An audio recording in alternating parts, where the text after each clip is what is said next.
주님의 몸된 우리 영광대교회와 모든 성도들을 인도하신 하나님께 감사합니다. 혹 나에게는 힘들고 어려웠던 금년 한 해 우리가 무엇을 고마워하고 무엇이 은혜라고 말할 수 있을까 하는 생각도 개인의 정도의 차이에 따라 있습니다. 그렇지만 우리가 하나님이 어떤 분인가를 분명히 알기 때문에 금년 한 해를 인도하신 분이 하나님이시고 그 하나님 안에 이루어진 모든 것들이 하나님의 은혜인 줄로 믿습니다. 끝을 모르는 코로나 상황에서 우리 성도 여러분 모두 다 애쓰셨고 또 열심히 사셨고 무엇보다도 그 모든 일에 살아계신 하나님께서 함께 하신 줄로 믿습니다. 모두가 다 하나님의 은혜입니다.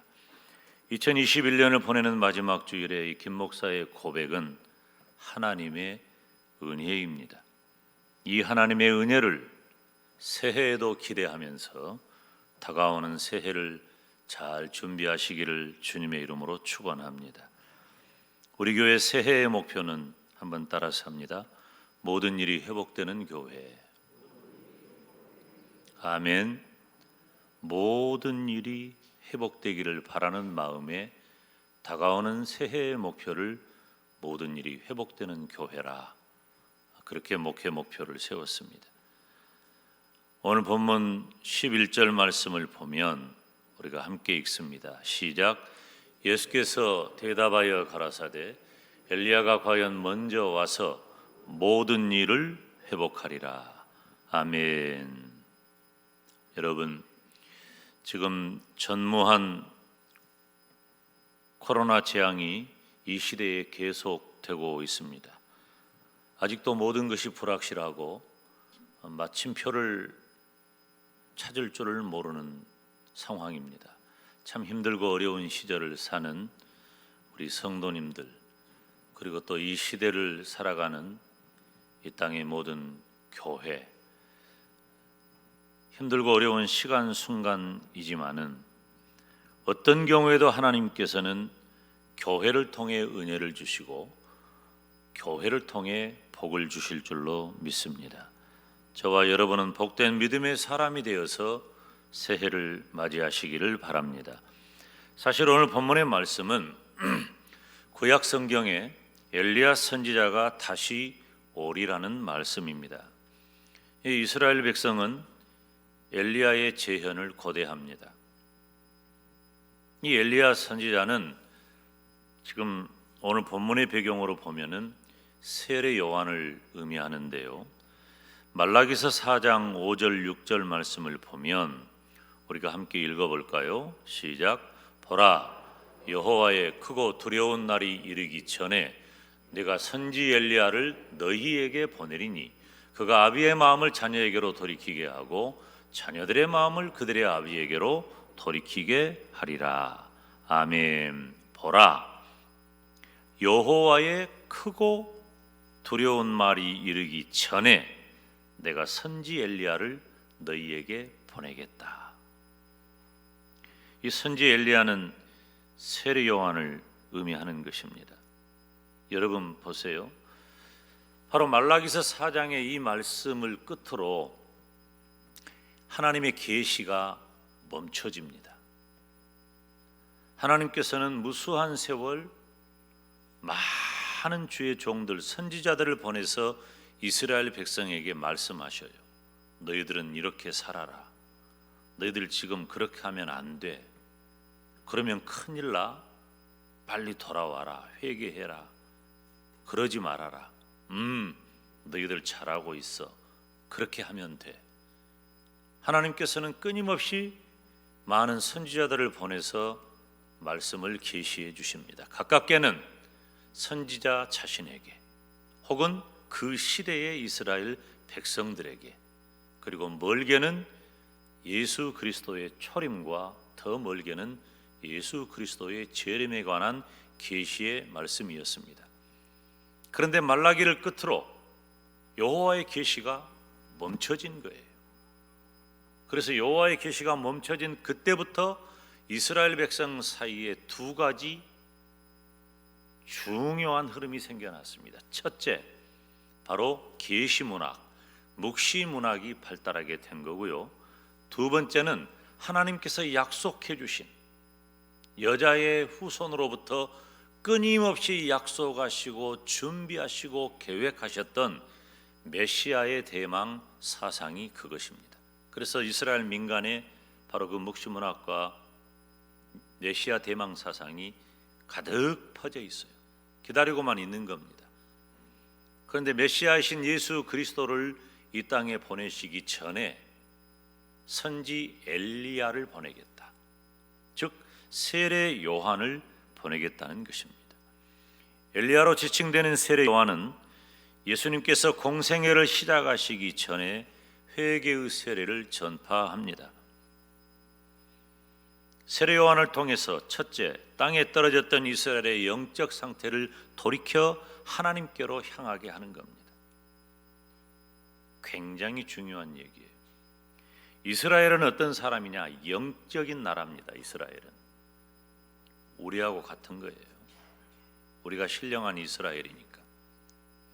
이스라엘은 하나님과의 관계가 어떠냐에 따라서 그들의 모든 것이 결정돼요. 하나님을 배반하고 하나님을 떠나면 그들은 오히려 이방 족속보다 못한 민족이 되는 거예요. 비참해지고 초라해지고.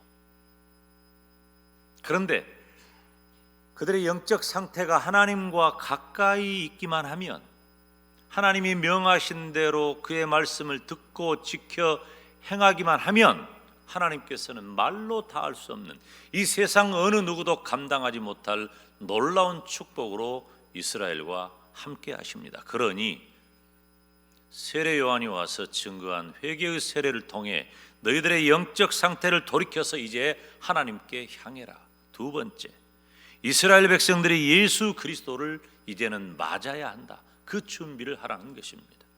그러니까 세례 요한은 이스라엘 백성들이 하나님과 멀어진 영적 상태를 회복하고 하나님과 정상적인 관계가 되어서 예수 그리스도를 맞아들이는 영적 회복의 사명을 감당한 것입니다.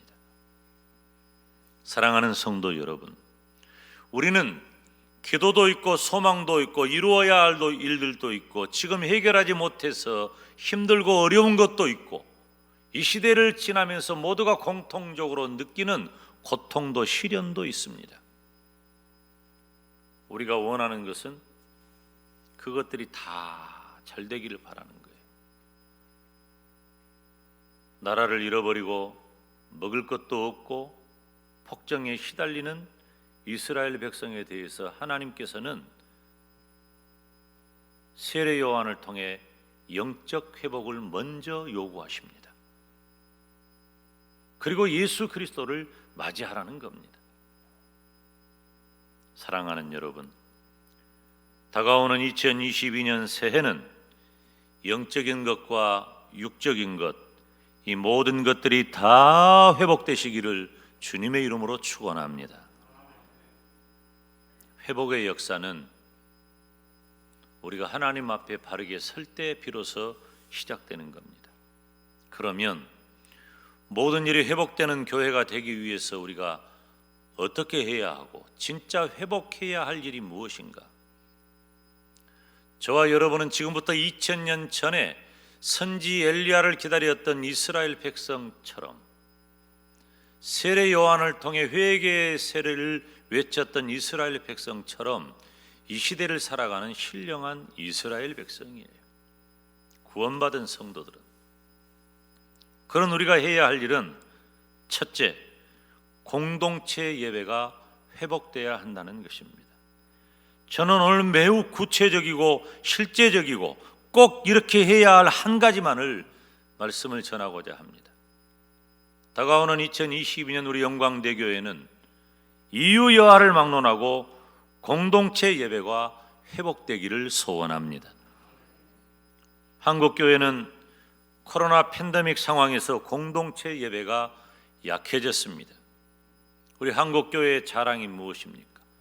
한국교회가 기독교 2000년 역사에 어느 나라에서도 찾아볼 수 없는, 그 유례가 없는 엄청난 대부흥과 성장을 경험했고,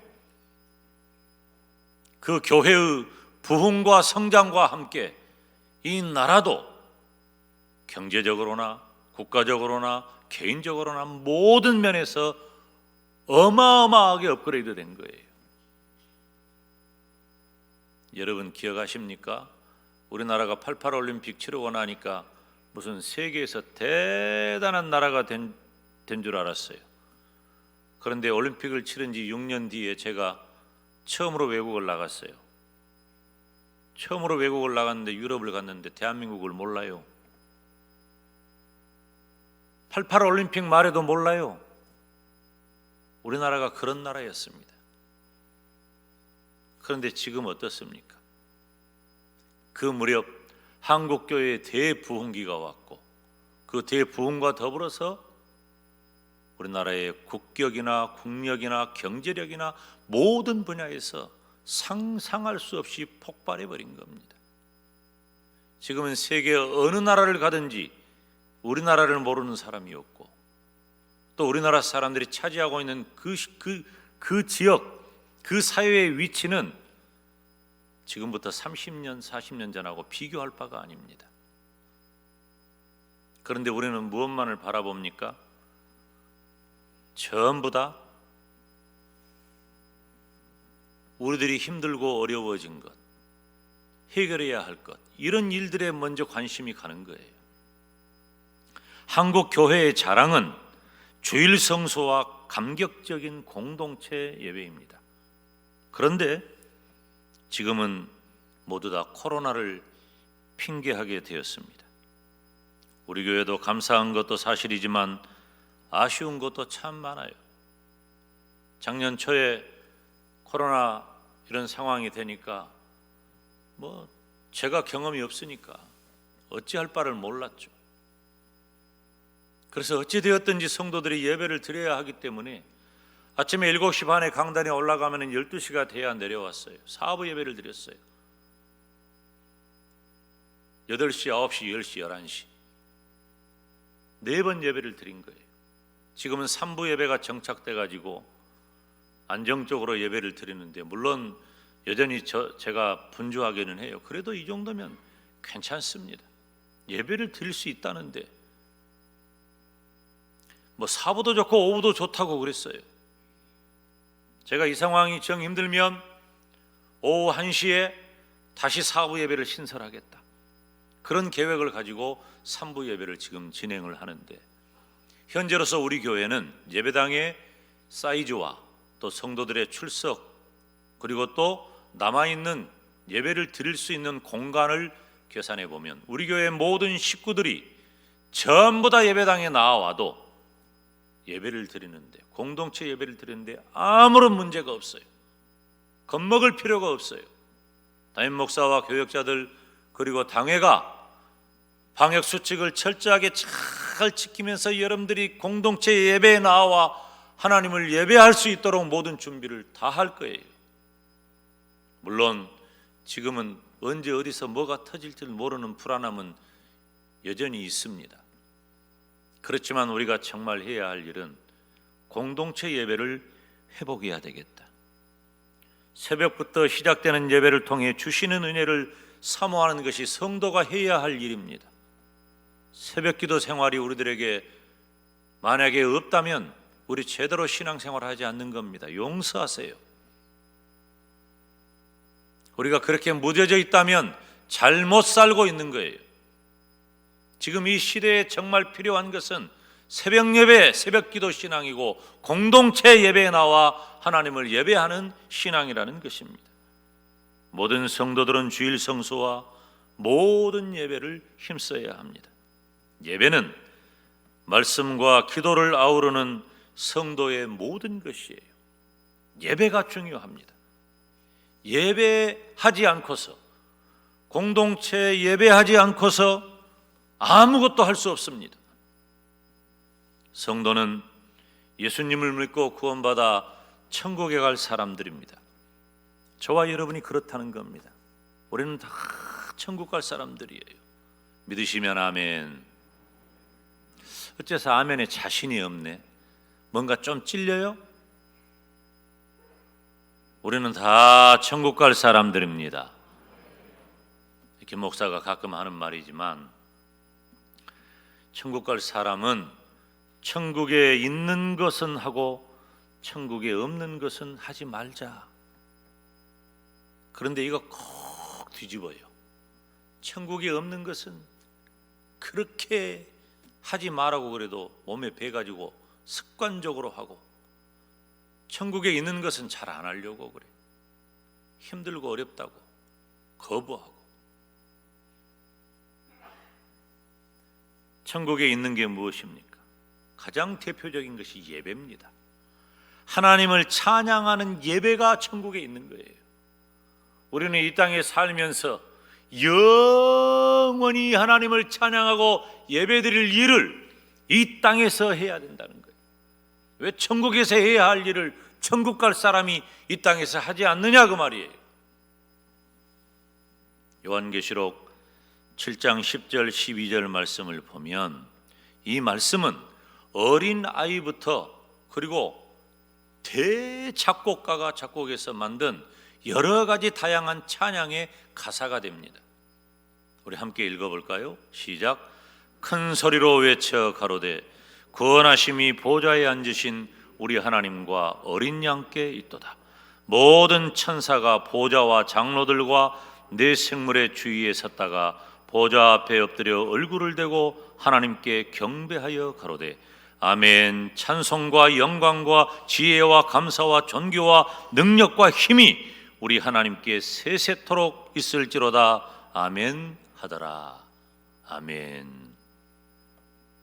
그러므로 성도는 이 땅에서 사는 동안에 최우선으로 하나님을 예배하는 일에 힘써야 합니다.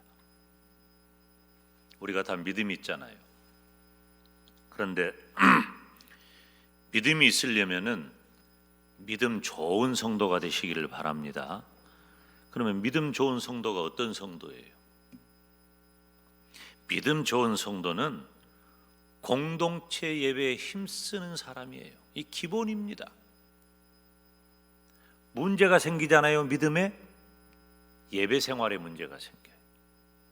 그래서 집에서 시험 치는 거예요. 시험 들면 제일 먼저 힘든 게 예배가 잘 안 돼. 찬양을 해도 기도를 해도 주의 종이 전한 말씀을 들어도 이 예배 요소 하나하나마다 얼마나 중요한 것인데 내 마음에 감동이 없어. 다가오지를 않아. 주의 종이 아무리 강력하게 말씀을 전해도 내 마음에 찔림도 없어. 찔리면 잘못 생각해가지고 목사님이 나를 친다고 하고, 목사가 할 일이 없어서 말씀으로 성도를 치겠어요? 우리 교회는 그런 말 아직 안 들어봤지만은 이제 다른 데서 그런 말 한다 그거예요. 여러분, 믿음에 대해서 우리는 그 어떤 것보다도 예배의 자리에 있어야 합니다. 예배가 소중해요. 우리 주님께서도 요한복음 4장에 하나님은 영이시니 예배하는 자가 신령과 진정으로 예배할지니라 말씀하셨어요.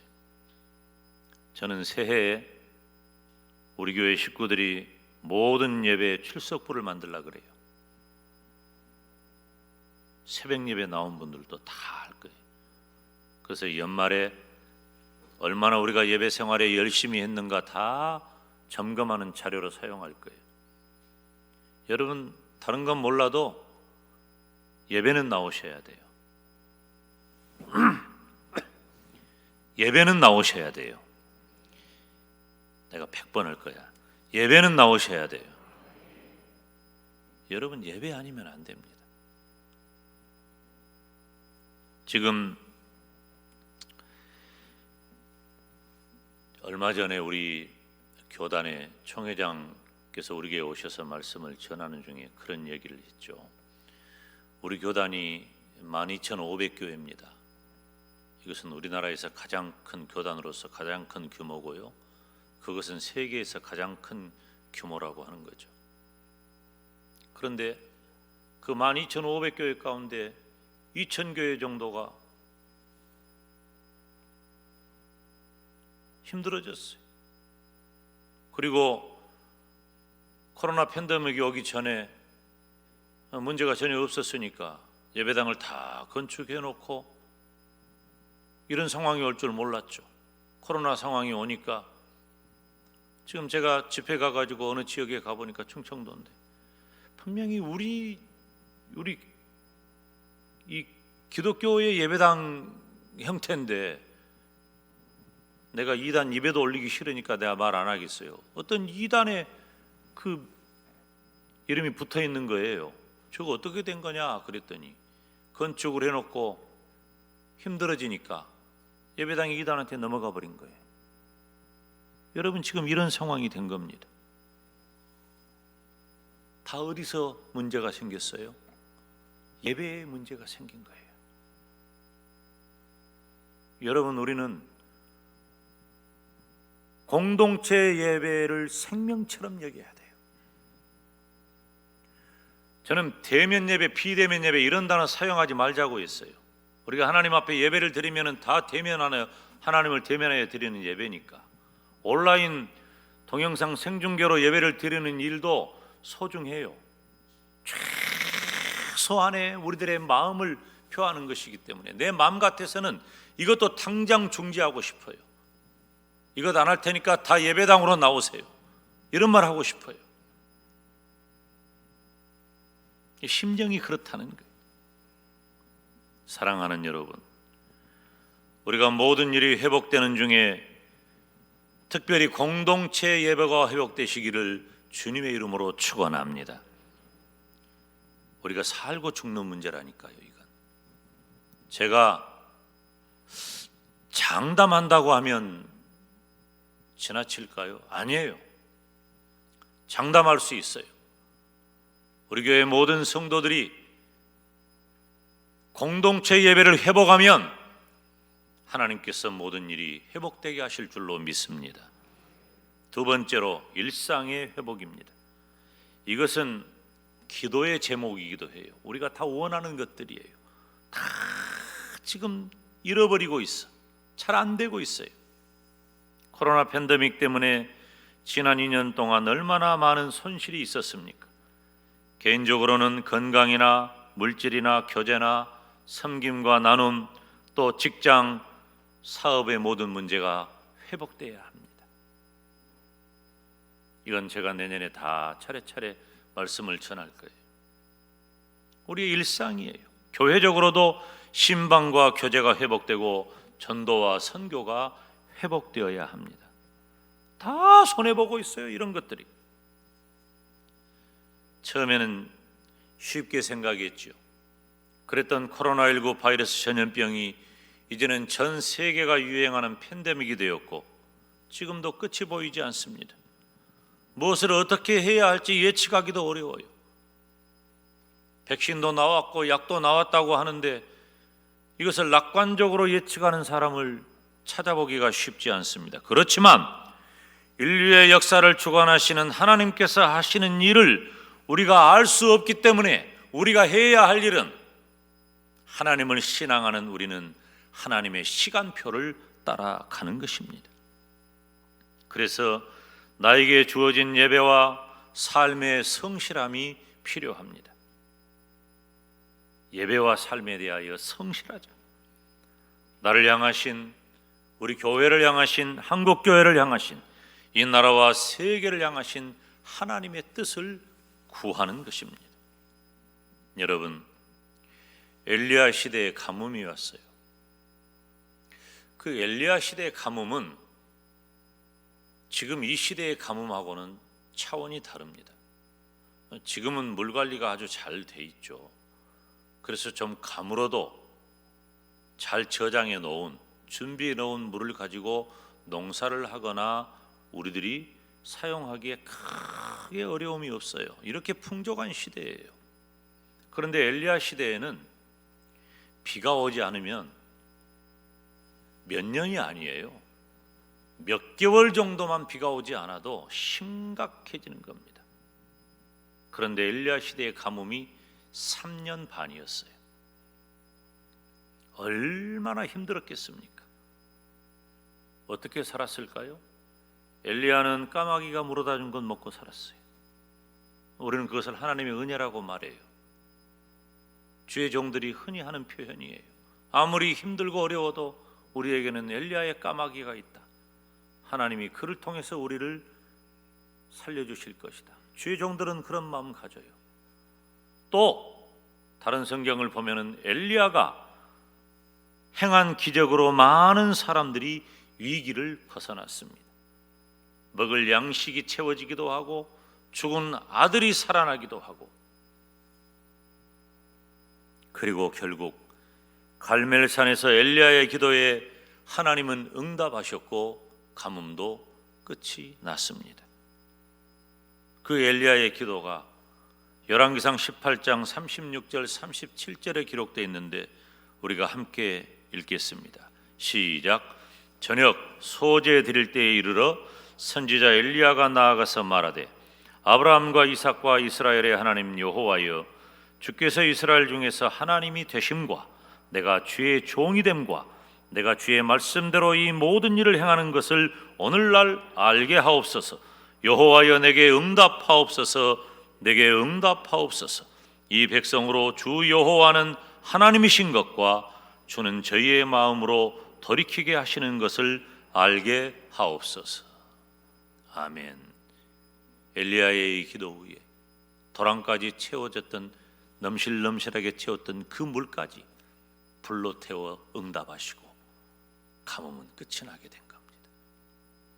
사랑하는 여러분, 믿음 안에서 포기는 없습니다. 안 되는 것은 없어요.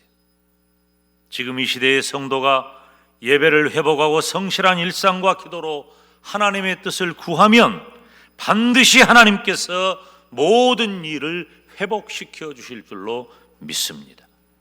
약해지지 말고 포기하지 말아야 합니다. 제가 선교지에 가면은, 선교지는 대체적으로 가난하고 어려운 곳이니까 제가 설교를 할 때 거의 말미에 빼지 않고 하는 말이 있어요. Never ever give up. 절대로 포기하지 말아라. 여러분, 포기하지 마십시오.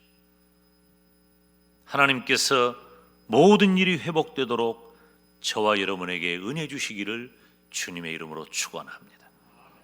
기도하겠습니다. 하나님 아버지, 은혜와 사랑을 감사합니다. 2021년 금년 한 해를 하나님께 가까이 하는 복된 교회로 힘든 중에도 모든 성도들을 인도하여 주시고, 다가오는 새해에 모든 일이 회복되는 교회를 목표로 준비하게 하시니 감사합니다. 공동체 예배가 회복되게 하시고 성도들의 모든 일상이 회복되는 놀라운 은혜를 허락하여 주시옵소서. 예수님의 이름으로 기도하옵나이다. 아멘.